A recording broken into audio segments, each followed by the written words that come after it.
Good morning. आज मैं quantum chemistry जो कि बीएससी पार्ट थर्ड में यूनिट फर्स्ट फिजिकल केमिस्ट्री में है उसमें आगे के टॉपिक ले रहा हूँ और आगे का टॉपिक आज का टॉपिक जो है वो है कॉम्पटन प्रभाव। इससे पहले मैं आपको 3 टॉपिक बता चुका हूँ जिसमें डी ब्रोगली इक्वेशन बताई थी, जिसमें मैंने ये बताया था सब एटॉमिक पार्टिकल या अति सूक्ष्म कण की भी द्वैत प्रकृति होती है, ठीक उसी प्रकार जैसे विद्युत चुंबकीय विकिरणों की द्वैत प्रकृति होती है। इसे हमने प्रूव भी किया था डेविसन जर्मर प्रयोग द्वारा।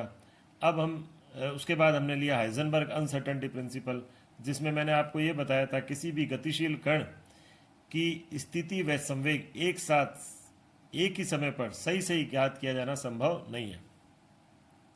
इसके बाद मैंने लिया था फोटो इलेक्ट्रिक इफेक्ट, जिसमें यानी कि प्रकाश विद्युत प्रभाव, जिसमें मैंने कहा था जब प्रकाश को किसी धातु की सतह पर डाला जाता है तो उससे इलेक्ट्रॉन मुक्त होने लगते हैं।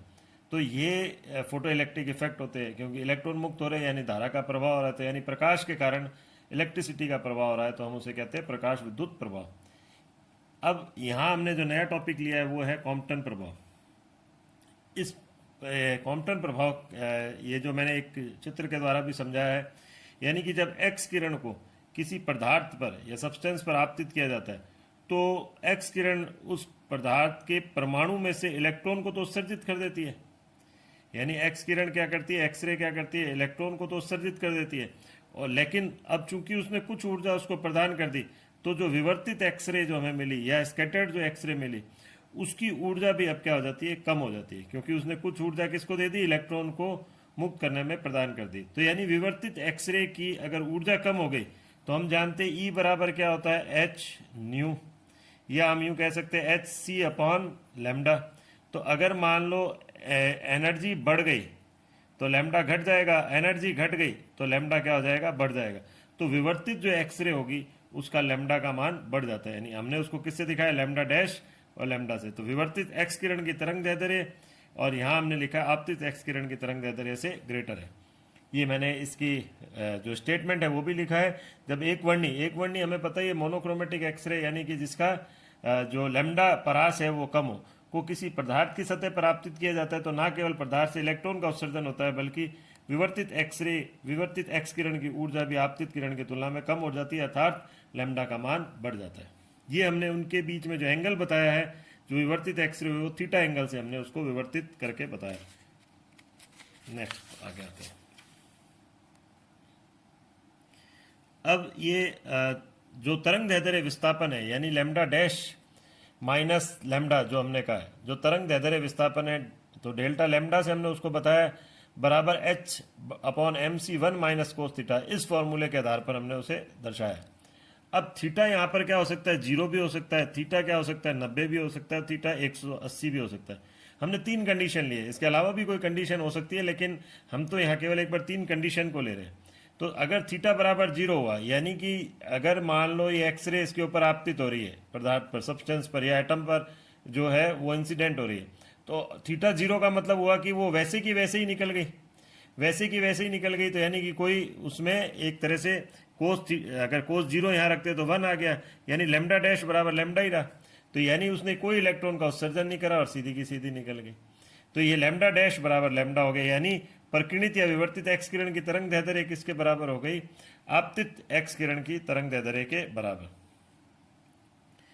अब जैसे जैसे थीटा का मान बढ़ता है, जैसे हमने लिया 90 डिग्री और 180 डिग्री, तो 90 कोस 90 किसके बराबर होता है, 0 के बराबर। तो lambda dash minus lambda H upon M C 1 minus 0 रख दिया, क्योंकि कोस 90 0 हो गया। इसी तरह से कोस 180 जो है उसमें हमने क्या कर दिया, कोस 180 बराबर होता है -1, तो हमने यहाँ पर ये मान रख दिया। तो जब ये मान रखे हमने, तो यहाँ पर आया हमारे लेमडा डैश माइनस लेमडा, यानी तरंग दैर्ध्य विस्थापन या वेवलेंथ शिफ्ट जो आई वो किसके बराबर है, एच अपॉन एम सी के। एच का मान हमें पता है, पहले हम बता चुके हैं, ये प्लैंक कांस्टेंट है 6.6 10⁻34 जूल सेकंड। ये 9 पॉइंट इलेक्ट्रॉन के अगर बारे में बात कर रहे हैं तो 9.1 10⁻31 kg, और प्रकाश का वेग जो है 3 × 10⁻3 × 10⁻8 मीटर पर सेकंड। तो ये जब हम वैल्यू रखेंगे और इसको हमने एंगस्ट्रॉन्ग में ले लिया, एंगस्ट्रॉन्ग का मतलब कितना होता है, 10⁻10 मीटर, तो ये 0.024 एंगस्ट्रॉन्ग के बराबर हमें प्राप्त होता है। तो लेमडा डैश बराबर कितना हो गया, लेमडा प्लस 0.024। अब चूंकि यहाँ पर भी सेम इसी तरह का आया, लेकिन यहाँ पर आया 0.048, क्योंकि दुगना हो गया यहाँ पर। तो दोनों ही स्थितियों में हम देख रहे हैं कि विवर्तित तरंग दैर्ध्य की, विवर्तित जो तरंग दैर्ध्य है, यानी जो विवर्तित एक्सरे, उसकी तरंग दैर्ध्य आपतित तरंग दैर्ध्य की तुलना में अधिक होती है। तो इस प्रकार हम देख रहे हैं कि जैसे जैसे थीटा का मान बढ़ता जाएगा, वैसे वैसे क्या होगा, लैम्डा के मान में भी वृद्धि होती जाएगी। अब मान लो 90 से 180 के बीच का कोई होता है, तो वैल्यू भी उनके बीच की आती। तो इस प्रकार से हम देखते हैं थीटा के मान के बढ़ने के साथ लैम्डा के मान में, विवर्तित लैम्डा के मान में वृद्धि होती जा रही है। यहाँ हम कॉम्पटन प्रभाव का प्रायोगिक सत्यापन देख रहे हैं। इसके लिए हमने ये एक मॉडल लिया है, जिसमें हम ये कह रहे हैं कि ये एक्सरे ट्यूब है और फिर ये एक प्रकीर्णक है, और ये स्लिट S1 S2 लिए हमने, ये क्रिस्टल लिया है, और ये हमने लिया है एक बॉक्स जिसको हम जो हम कह सकते हैं यहाँ डिटेक्टर का काम कर रहा है। तो ये एक्सरे ट्यूब से जब एक्सरे, ये मोनोक्रोमेटिक एक्सरे जब प्रकीर्णक पर आपतित होती है, तो उसके बाद ये क्रिस्टल पर, और क्रिस्टल से ये इसके अंदर जाती है। तो हम कहते हैं कि हम प्रकीर्णक को घुमाकर, ये प्रकीर्णक को या एक्सरे ट्यूब को, दोनों को घुमाकर ये थीटा जो विवर्तन कोण है उसमें परिवर्तन करते हैं। थीटा में परिवर्तन होने पर क्या हो जाएगा, डेल्टा लैम्डा के मान में भी चेंज आएगा। अगर हमने मान लो थीटा बढ़ा दिया, तो हम देखेंगे डेल्टा लैम्डा का मान भी बढ़ जाएगा। तो इस प्रकार ये कॉम्पटन प्रभाव का क्या होगा, सत्यापन हो जाएगा। अब कॉम्पटन प्रभाव जो है वो विकिरण की कणीय प्रकृति को सिद्ध करता है। सेम उसी प्रकार जैसे प्रकाश विद्युत प्रभाव भी विकिरण की कणीय प्रकृति को सिद्ध करता था, क्योंकि अगर विकिरण की कणीय प्रकृति नहीं होती तो वो इलेक्ट्रॉन को हिट करके कैसे निकाल सकता था, क्योंकि कोई कण ही दूसरे कण को हिट करके निकाल सकता है। तो इसी प्रकार विकिरण भी पार्टिकल नेचर का होता है, और जो वो पार्टिकल जो होता है वो सतह पर हिट करता है, यानी कि सरफेस पर। जैसे जो प्रकाश विद्युत प्रभाव था वहाँ मेटल की सरफेस पर था, और यहाँ पर भी वो कोई भी पदार्थ है उसकी सरफेस पर हिट करके पार्टिकल वो क्या करता था, इलेक्ट्रॉन को सतह से निकाल देता था। तो इस प्रकार ये दोनों ही प्रभाव क्या होते हैं, ये कणीय प्रकृति को, प्रकाश की कणीय प्रकृति, या यूं कह सकते हैं हम विकिरण की कणीय प्रकृति को सिद्ध करते हैं। क्योंकि वहाँ तो प्रकाश विद्युत प्रभाव में तो हमने प्रकाश लिया था, और यहाँ पर हमने क्या लिया, एक्सरे लिए। अब हम एक नया टॉपिक ले रहे हैं यहाँ पर, मैटर वेव्स और इलेक्ट्रोमैग्नेटिक वेव्स, रेडिएशन, दोनों में अंतर ले रहे हैं, यानी कि द्रव्य तरंग और विद्युत चुंबकीय विकिरण के मध्य अंतर। विद्युत चुंबकीय विकिरण तो हम पहले ही बता चुके हैं। विद्युत चुंबकीय विकिरण क्या होती है, जिसमें विद्युत और चुंबकीय क्षेत्र तरंग के गमन की दिशा के लंबवत होते हैं, जिसमें ये डिफरेंट तरह की रेडिएशन आती है, जिसमें हम कहते हैं gamma radiation, X ray, UV visible, फिर आईआर, फिर एनएमआर, आईआर, फिर उसके बाद माइक्रो, और फिर रेडियो वेव्स।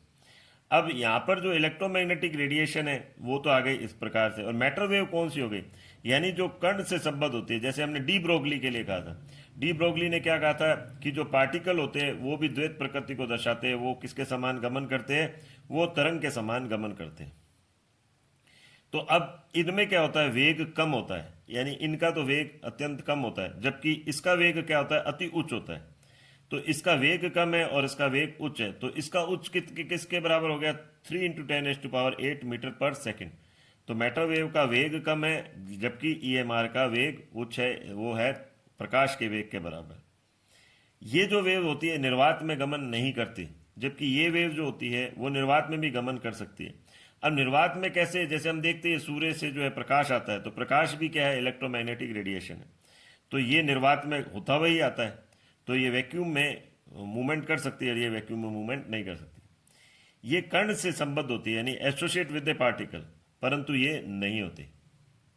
अब चूंकि ये जो ईएमआर है ये काफी अधिक दूरी तय करती है, इसका मतलब इसका लैम्डा का मान क्या होता है, उच्च होता है, लेकिन इसके लैम्डा का मान क्या होता है, कम होता है। तो ये दोनों में हमने अंतर देखा।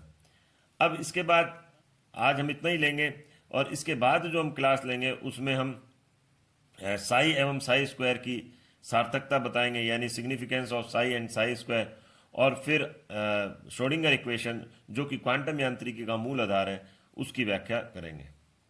वो नेक्स्ट क्लास में लेंगे। आज के लिए इतना ही। Thank you.